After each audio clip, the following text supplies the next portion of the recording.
રાજકોટ શહેરમાં તારીખ 2 માર્ચ સાંજે ઇમ્પિરિયલ હાઇટ્સની સામે કાલાવાડ રોડ ઉપર એક મર્સિડીઝ ગાડીના કાચ તોડી એમાંથી એક બેગ લિફ્ટિંગ થઈ હતી, જે બેગમાં લગભગ 10 લાખ રૂપિયા અને લેપટોપ તથા અન્ય ઓફિસના કાગળો હતા.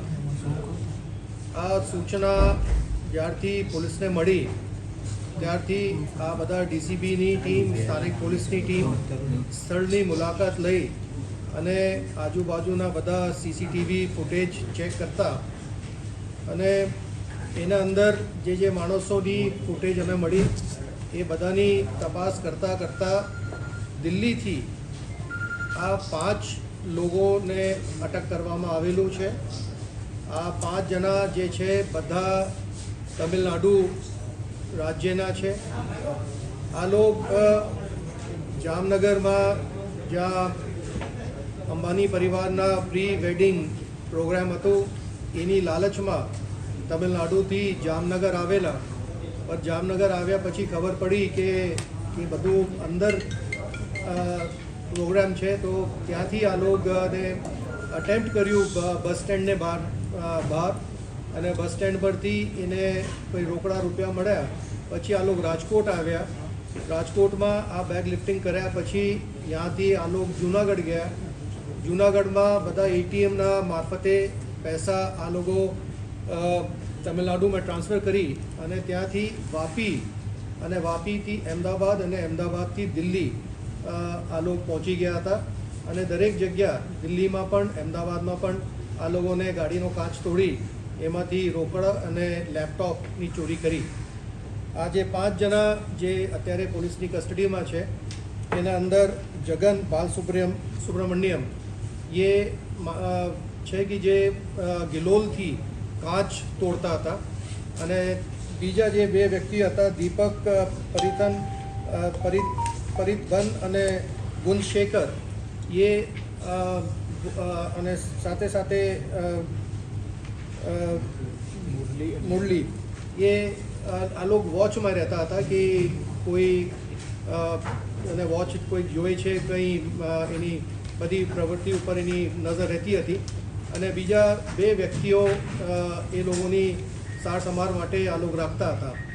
એક જે માસ્ટર માઇન્ડ છે મધુસૂદન ઉર્ફે બીજી સુગુમરન, એ અત્યારે અટક કરવા ઉપર બાકી છે. હાલ પોલીસ દ્વારા 5 લેપટોપ, લગભગ 8 લાખ રૂપિયા, મોબાઈલ ફોન આ બધી આને પાસેથી રિકવરી કરી છે. જે અત્યારે અમારી પાસે માહિતી છે એના પ્રમાણે 5 ઓફેન્સ આ 5 દિવસોમાં 1 તારીખ 1 માર્ચથી લઈને 5 માર્ચ સુધી આ લોકો કર્યા છે, જેમાં જામનગરનો એક ઓફેન્સ છે, રાજકોટ શહેરના એક ઓફેન્સ, બીજા 2 દિલ્હીના એક ઓફેન્સ છે અને એક અમદાવાદ શહેરના એક ઓફેન્સ છે. એને સિવાય બીજા પણ ઘણી બધી કબૂલાત દિલ્હીની આ ગેંગ દ્વારા કરવામાં આવી છે. અને બધી જે કાર્યવાહી છે એના અંદર ડીસીબીની ટીમ, જે ખાસ કરીને પીએસઆઈ હુંડ અને સાથે ડીસીપી ક્રાઇમ, પીઆઈ ક્રાઇમ અને એસીપી ક્રાઇમ દ્વારા ખૂબ જ કોર્ડિનેટેડ એફર્ટમાં આ કાર્ય થયું છે. અને મને ખૂબ જ આનંદ છે એ વસ્તુ કહેતા કે જે અમારે છેલ્લે 15 દિવસમાં આ જે કડિયા સાંસી ગેંગ દ્વારા પાર્ટી પ્લોટ્સ ઉપર જે ચોરી કર્યું છે એના પણ અમે ઉકેલ લાવી દીધા છે. અને સાથે આ ગેંગ જેના અમે કંઈ વિગત હતી નથી અમારે પાસ, એ માત્ર ટેકનિકલ એનાલિસિસ દ્વારા શોધી કાઢી છે અને એના ઉપર આગળની કાર્યવાહી પણ કરવામાં આવશે. અને આ બધી ટીમની કામગીરી કરવા બદલ હું આ ટીમને ખૂબ અભિનંદન પાઠવું છું. આ લોકોના છે ગુનાહિત ઇતિહાસ છે અને આંધ્રપ્રદેશમાં પણ આ લોકોના વિરુદ્ધમાં ગુના દાખલ થયેલા છે, તમિલનાડુમાં પણ થયેલા છે, મહારાષ્ટ્રમાં પણ થયેલા છે, દિલ્હીમાં પણ ઘણી બધી આ લોકોને અગાઉ પણ ફરિયાદો દાખલ થઈ છે. તો એક કહીએ તો એ ઓલ ઇન્ડિયા આ લોકોની ઓપરેશન છે. અને જે અમારી પ્રાથમિક માહિતી જે અત્યારે જાણવા મળી છે કે લગભગ 60-65 લોકોની ગેંગ છે કે જે અલગ અલગ વિસ્તારમાં આ રીતે ઓપરેટ કરે છે.